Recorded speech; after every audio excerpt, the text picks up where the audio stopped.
How's everyone doing? Welcome back to another episode of the Banker Next Door. I'm your host, Dr. Joe Berquist. Today, I wanted to talk to everybody about real-time payments. As real-time payments get implemented, one of the side effects of that is potential for faster fraud. And how is that faster fraud going to impact and affect basically everything that we do on everything that we buy day in and day out? I think it's a really interesting topic to consider, to look at. So let's bring in, we're going to look at an ICBA article that was just posted last week. And this is basically, I'm sorry, actually October 1st.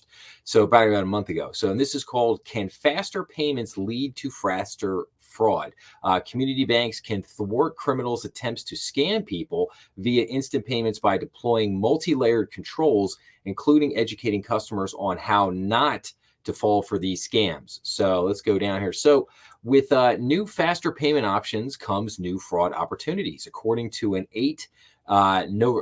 Navarica survey, if I'm saying that right, of 21 fraud executives, 71% of respondents said consumer account takeover, which is also known as ATO, using real-time payment rails increased in 2022 from the prior year, while 62% cited an increase in customer authorized push payments, APP fraud. So two different types there, consumer account takeover and then authorized push payments, so APP fraud. So more than half, 57%, saw an increase in mule activity at the time of the survey in 2022 when FedNow had yet to launch before the launch of FedNow. So responses varied regarding the increase per fraud type, and some institutions saw a decrease.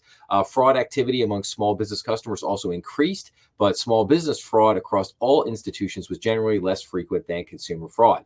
So basically keeping the pace with fraud. So again, I'm just going to say IT provided several recommendations on how institutions can help or can step up their strategies to address authorized and unauthorized instant payment fraud. So risk assessment for outgoing transactions is no longer sufficient. Institutions must also put in place risk assessment for inbound transactions. Now, this is where I think it gets a little difficult because, the instant payments are great. Like, in other words, if you want to send a payment via Venmo or Zelle or Cash App, and, you put the person's information in, you find them, boom, you send them $100, it's gone just like that. They receive the money, 5 seconds later. And so that's great that you have that instant payment fraud. But then if you get scammed, like if you have to put in, if you send a payment to somebody you didn't mean to send that money to, or if somebody comes to you and says, oh, hey, you owe me this money, and you mistakenly send them money, or you find the wrong person, you send the money to the wrong person, it's not that easy to get that money back once it's gone. And the problem is that it's very difficult in an instant payment world to detect that fraud. And what they're saying here is that risk assessment for outgoing transactions is that's not sufficient enough. They must, institutions must also put in place a risk assessment for inbound transactions that are coming in. Institutions should continuously monitor local regulatory actions and mandates to ascertain the timing and potential impact on their real-time payment systems and fraud controls. Banks should develop internal tracking and reporting of APP payment fraud to monitor transaction counts and amounts. This is a necessary first step in managing this form of fraud. And then consumer education alone is insufficient to control and lower APP fraud losses. Institutions should evaluate their existing control framework for both ATO and scam detection. They should analyze the various types of commercial fraud solutions to determine which ones are best suited for and complement their existing framework. However, the authors note there is no silver bullet. Effectively addressing authorized and unauthorized real-time payments fraud requires a combination of techniques, including transaction monitoring, consortium data, and multi-factor authentication. So, and before I get to the final piece of this, so we have advancements in the banking industry. Like, in other words, we had Check 21, which basically forced banks, like, banks, used to take advantage of the float, what was called the float, and was still doing away, but not like it used to be though. And but you have this check 21 where now a bank gets put in and a check gets put in, and then with 24 hours, that check has to be processed and put through as per check 21. So you don't have the checks sitting around as long as they used to. Now, banks still can decide to put holds on checks, and I think most banks out there do. They're going to say, like, say you come in, you deposit a check for $10,000, like they're not going to make the full $10,000 available to you right away. They might make $2,000, or they might make $5,000 that money available to you. They're going to make you wait anywhere from probably 2 to 5 days for that check to clear through, and then they'll make the rest of that money available to you. And then, like, the same thing with mobile deposits. Like, a lot of banks got into the habit of they would let people make mobile deposits over their app by simply taking a picture of a check and then depositing it. And then people would put a number of checks through every day. They might put 3, 4, 5, 6 checks a day through. And then banks eventually learned with that it's like, hey, we might have to put some holds on the checks that are coming through mobile deposit. We shouldn't just approve and put everything out right away. And I think, unfortunately, something like that is probably going to happen eventually with the instant payment stuff. It stinks. It's difficult, but unfortunately, you have a lot of fraud out there. You have a lot of check fraud. You have a lot of internet fraud. You have a lot of, like I said, fraud here with these instant payments. You have kind of fraud in every sector, and trying to, educate the customers on what to do, what not to do, what to look for. But then, but even if you do a perfect job with that, you're still going to have bad actors out there. You're still going to have, criminals and crooks and other people that are going to perpetrate these kind of frauds on people and on banks. And it's just part of the business. It's just part of the business. It's just what happens. But like I said, I guess the point I was trying to make there is that, it just stinks because we have this new technology that comes out, which helps a lot, makes things more efficient. But then because of the fraud and because of the nonsense that goes on, banks end up having to put these different, things in place, these different precautions, which ultimately end up slowing down the very thing that you were using to try to speed things up. Because they're trying to, minimize the loss from fraud, and it just stinks that that's what happens, but that's kind of how it plays out. But anyway, okay. So what can community banks do about this? So community banks using FedNow, which is not a lot. I think there's about 800 banks that are kind of, I would say, experimenting with FedNow at this point.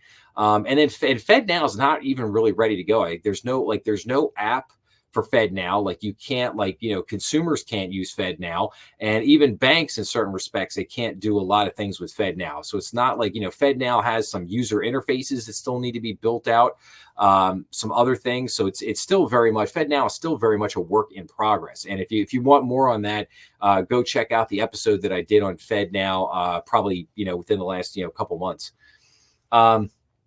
So community banks using FedNow or the clearinghouse RTP network need to enhance their existing mitigation strategies to detect fraud faster, says Scott Ankin, ICBA's Vice President of Operational Risk and Payments Policy. Detecting irrevocable transactions should also be continuous because the rails are available 24/7, 365. Fortunately, instant payment rails have built-in controls to help mitigate the risk of fraud, including transaction limits, pre-transaction blocking capabilities, and comprehensive reporting, Ankin says. There are a number of third-party solutions available that augment the built-in capabilities as well. He said community banks should understand how third-party fraud tools operate and make sure their vendor management programs include consistent interaction with solution providers. They should also educate customers on how instant payments work, including the concept of irrevocability and how scammers take advantage of this. Banks should include several confirmations or warnings for customers to read before finalizing transactions. This is one case where friction is beneficial. Community banks sending faster payments should have robust multi-factor authentication controls for sign-in. Which supports live transactions on FedNow and RTP on behalf of financial institutions. This should include geolocation controls to determine whether the person is signing in from their usual locations. So again, Yes, all that stuff helps, but is it, is it, like I said, is this the silver bullet? It's, I don't really think so. And then we have from Mark Majeski from Alacrity. He says fraud control is best done in layers. Fraud companies will perform transaction analysis as well as individual analysis on both the sender and the receiver using data across a number of institutions. Yeah, and then it just says here, establishing secure parameters. And that takes us to kind of the end here. So community banks should also create thresholds for transaction dollar amounts as well as the velocity of multiple transactions over a short period. See, this is exactly what I was just talking about, like with like the hold period on checks for, certain size certain checks of a certain size that come in.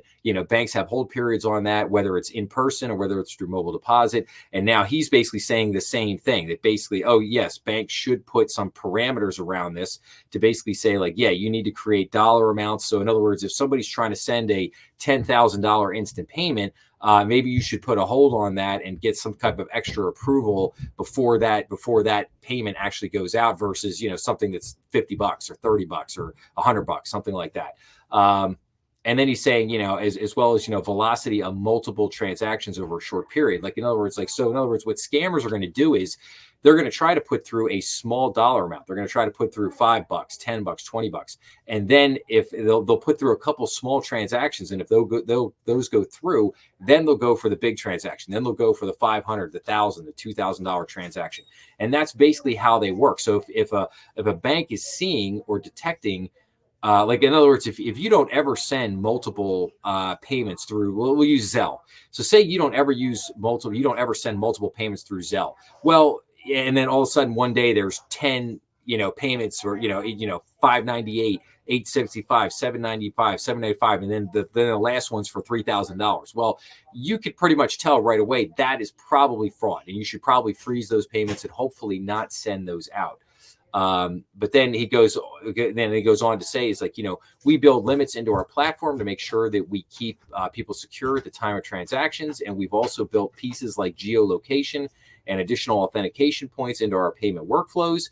We also have a partnership with Effective, which is an excellent fraud engine that does a great job of qualifying and protecting against potential fraud risk that comes with faster payments. So depending on a bank's customer base and risk profile, the Treasury Department's Office of Foreign Asset Control recommends that OFAC checks be conducted on a case-by-case basis. Yeah, okay, but that's, is that realistic? Probably not. And then it just ends here with basically says banks need to have a broad system that analyzes the transaction, the sender, and the receiver based on historical data, most of the time using machine learning about what's normal for their customers. Majeski says, when the decision needs to be made in milliseconds, we apply the bank's rules and decision on behalf of them. So again, I think it's an interesting article. Like I say, I go back to this, thing right here, closer to the top. There is no silver bullet. Effectively addressing authorized and unauthorized real-time payments, fraud requirements, a combination of techniques, including transaction monitoring, consortium data, and multi-factor authentication. So yeah, I think I think if you're a bank and you're going to offer real-time payments to customers, and I would just note on another note, Zelle has gotten really hit hard by the CFPB for there is a lot of fraud on the Zelle platform, and the CFPB is basically and a lot of the customers that use Zelle over multiple banks have basically complained about it, said, hey, I had some fraud. I got lost money from my account. The money was never given back to me. And so the CFPB is now beginning to go after Zelle platform and the owner of that, Early Warning Systems, which is owned by a consortium of the largest banks in the country. And they're basically going after them, saying, hey, if a customer legitimately had fraud, like you should be reimbursing them for this fraud. And of course, the Zelle platform they don't want to do that because that costs them a ton of money. But in other words, so what's the compromise there? My guess is the compromise is, yes, they will pay out some money back to those customers, but then they're going to put in safeguard provisions, rails, other things, just like we talked about. Like they're going to say, oh, if you put this payment through, maybe it's not going to go through instantly. Maybe it's going to have a delay of an hour. Maybe you're going to have to do some extra, you're going to have to go through multi-layered authentication. Maybe they'll text you a number and you got to put it back in, that kind of thing, before the payment will actually get sent or will actually go out. Maybe you have to do some kind of extra verification steps.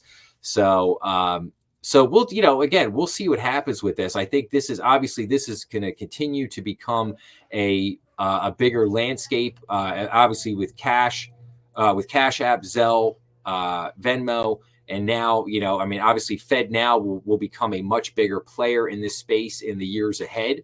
So we'll see how all that plays out. But just something to think about. Like if you're using any of these apps right now, if you're sending money, I know many people that use these, whether it's Venmo or Zelle or Cash App. I know many people that use these things and use them all the time. A lot of small businesses are now, beginning to use these apps to accept payments, especially like, if you're a plumber or something, you go over, you do a job, it's $150. You're like, yeah, hey, Venmo, Venmo me the money.